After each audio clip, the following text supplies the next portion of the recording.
everyone, welcome back to the Zach GP channel, and in today's episode I have another everything you need to know video coming hot and fast for the Azerbaijan Grand Prix 2025. Now, I'll be going through all of the news that has come out since Monza, session information, stats, basically everything you bloody need to know for this bleeding Grand Prix. So sit back, grab a nice chocolate biscuit, and get ready to enjoy the video. So important news-wise, I think there is one main thing that I need to mention just heading into this video, and that is that we now have officially the full schedule ahead for the 2026 sprint calendar.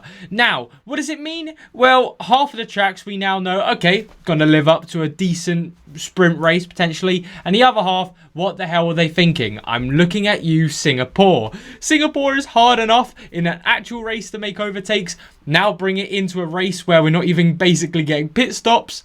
I don't know who has agreed to do Singapore as a sprint race, but it doesn't really work. But at the end of the day, sprint races come and go. There's only 6 of them, so it doesn't matter too much exactly where they put them. I still like it always being at China. I think China is actually always a good sprint race to have, and it's always near the start of the season. And ones like Miami, they always tend to be actually pretty good. So we'll see exactly how they pan out in 2026, but to be fair, we haven't even got around to finishing the 2025 sprint races, so we'll see if they live up to it. But hey, at least there's a lot of new sprint tracks, so we can go back from 2025 to 2026 and see which ones worked and which ones didn't, and then 2027 can hopefully be even better calendar for them. But then on some other riveting news this week that we've had in F1, well, not much has really happened. The only thing that actually stood out to me was McKee's coming out and saying that they have a mountain to climb over at Red Bull for the engine coming into 2026. And hey, I don't even work there, and I could have told you all that. So yeah, nothing out of the ordinary there. We all know that it looks like Mercedes are the ones to beat heading into 2026 engine-wise. But as always, if there's any news that does come out heading into the Azerbaijan Grand Prix that comes out after this video is released, I will put it down in the comments below to keep you all updated. So keep an eye on that in the comments as we go through the week. Now, quickly, before we head into the rest of the video, let's have a quick look at the championship reminder. And basically, the gist of it is the front two again, the McLaren duo, is now down by force to 31 points between Piastri and Norris. It's looking a little bit dicey because Norris needs to be beating Piastri basically week in, week out now, and I don't think he's going to do it in Baku. So we'll see exactly how the championship goes, but the gap's quite big now. We still have Lance Stroll ahead of Fernando Alonso. How the hell does this keep happening? Well, Fernando Alonso's pretty much getting a DNF every other bleeding race at this point, so it's quite unlucky for him, but it does mean Lance Stroll is ahead of him in the points. Oh, and as always, Alpine are still wank in 10th. Now, let's head over to some quick fire stats that you should know heading into Azerbaijan Grand Prix. And I just talked about the main man, Lance Stroll, potentially the GOAT ahead of Fernando Alonso. Well, Lance Stroll actually got his first podium here back in his Williams days in 2017. Can he repeat the same story? Absolutely not. However, he truly is one of the F1 drivers on the grids. Charles Leclerc actually has the most pole positions here with 4 to his name. However, Ferrari fans, close your ears right now, because guess what? He has never converted a pole to a win here. But to be fair, it's quite understandable. In 2024, he had to go up against a very fast Piastri and McLaren.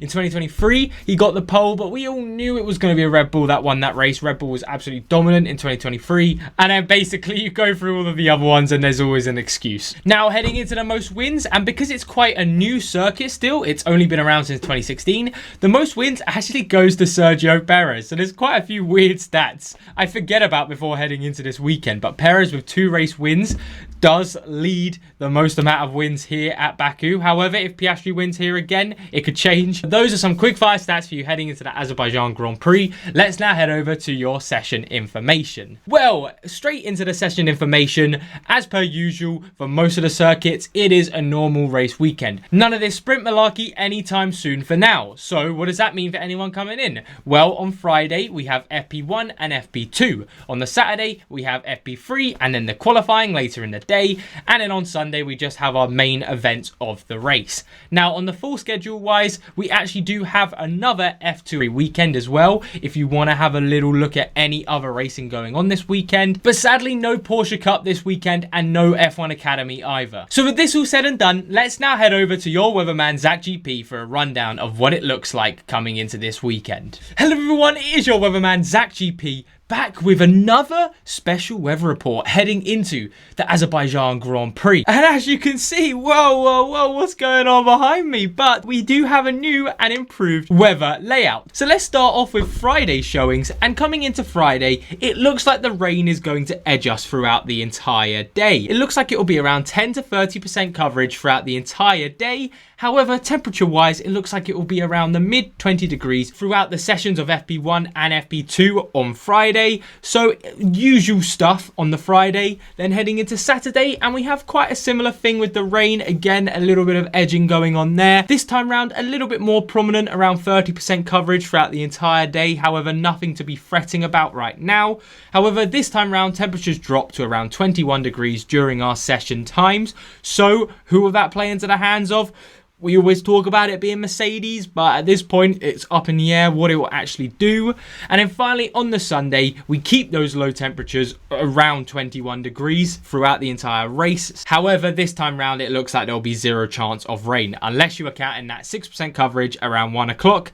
But yeah, I mean, that's not happening. So, this time round, does it look like it's going to rain in Baku? Most probably not. However, if it was likely to rain on one day, it would be the Saturday. So, keep an eye on Saturday, as if it gets around 40 to 50% during Friday or potentially leading up to the weekend, then that's when it could get exciting. But back to you in the studio. Thank you very much, Weatherman. And now it is that time in the video where I head over to the ZachGP predictions, where again, I have to mention this every single time, but studies have been shown, definitely not by me, that these are the most accurate predictions you will get anywhere online. So let's see if he delivers this time round. So heading into the predictions this weekend, heading into question 1, predicting the podium, and well, I have gone with basically what I've been mentioning throughout this entire video, where I think Oscar Piastri is going to win. Baku is a Piastri circuit.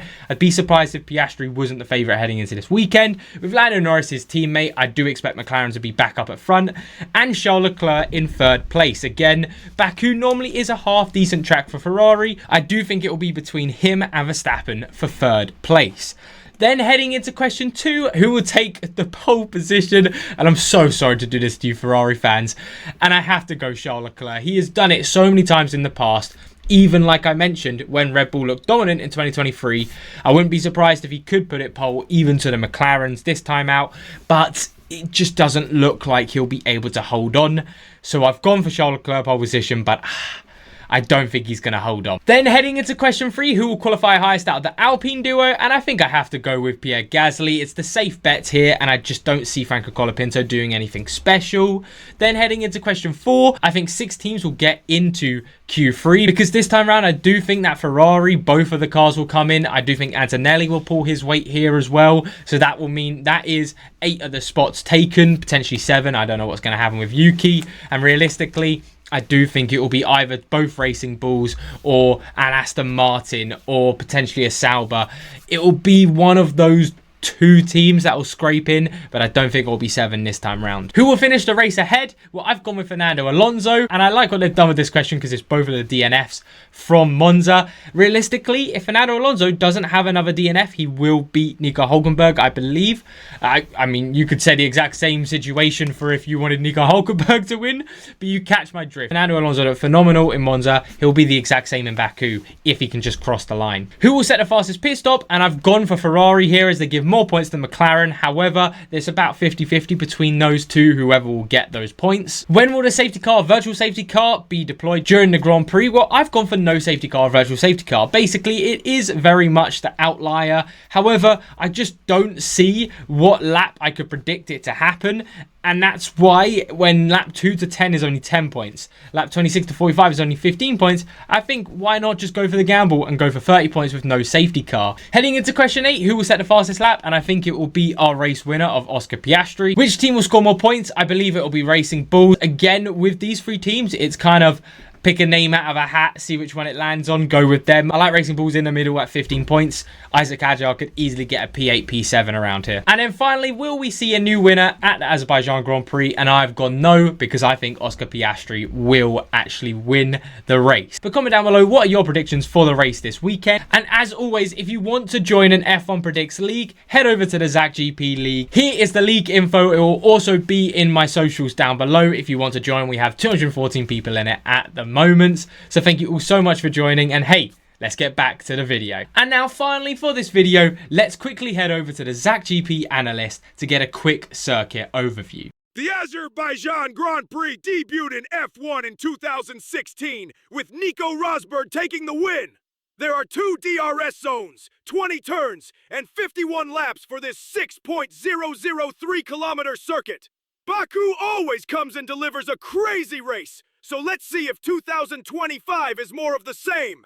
Thank you very much, Bear, and that is everything that you need to know for the Azerbaijan Grand Prix this weekend. Like I said earlier in the video, if there is any more news that does come out, I'll make sure to keep it down in the comments down below. Comment down below, are you excited for this weekend? Normally Baku is a half decent race, so I'm quite excited to see what it can deliver.